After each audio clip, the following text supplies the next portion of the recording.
What I'm going to do now is just show you how to turn a deer into a backpack. Obviously if you've been hunting for a while this will all be second knowledge to you, but this is just for those hunters out there who have seen it in the pictures and magazines and not quite sure how to do it. It's a very simple process. In the back legs, here I've got a freshly gutted fallow spiker. The flies are starting around now, so I'll try and do it fairly quickly. In the back of each leg you'll see the sinew run down here, and then there's bone at the front and the sinew at the back.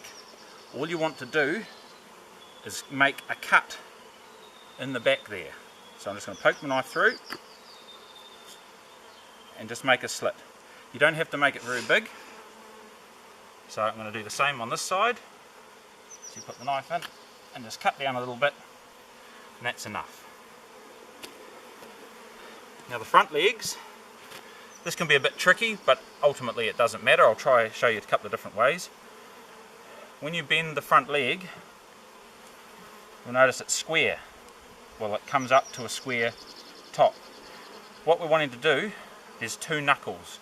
We're wanting to cut at the lower knuckle. If you cut at the top one, it just doesn't work so well.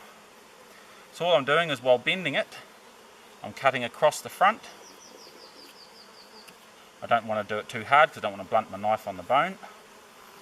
And what you do is you're cutting the skin around it, and as you're bending it you'll see the joint open up.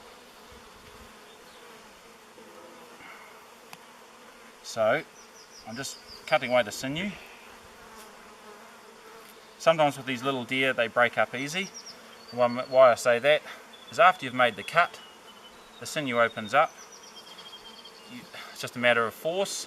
If you just break that, if you just bend that round on itself, you'll see the joint open up. Just keep going, and what that does is it exposes the sinew. All you do is you free it up a bit. What you're wanting to do is cut down the sinew, not cutting the sinew itself, but you're making a knife cut between the sinew and the bone. Being careful not to cut your hands. And that's all you want to do. Some people, they like to cut into the sinew first and down. I don't, I prefer this method. As you can see again, I'm just looking for the bottom knuckle, making a cut, and I'm also cutting the skin on both sides. It just makes it come up way easier. So you can see as I'm cutting it, I'm not even putting much force on it, and that knuckle's coming apart.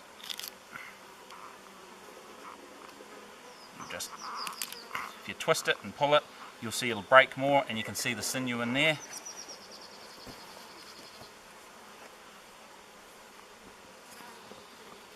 All you do, if you're going to do it safer, hold the top of the bone and then just slice down there, and you've got the same thing. I'm going to put my knife away because I don't need that anymore. Now what you do, you take the hoof, and from the inside out, why you do the inside out, if you do it from the outside in, you'll have the hoof in your side. What you do is you poke the hoof through the hole you made in the back leg, and as you pull it through, you put the T like that, and that will not pull through. So you do the same on the other side. You get the hoof, you poke it through the hole you made in the back leg, and that is like that. And then what happens, you tip all the blood out.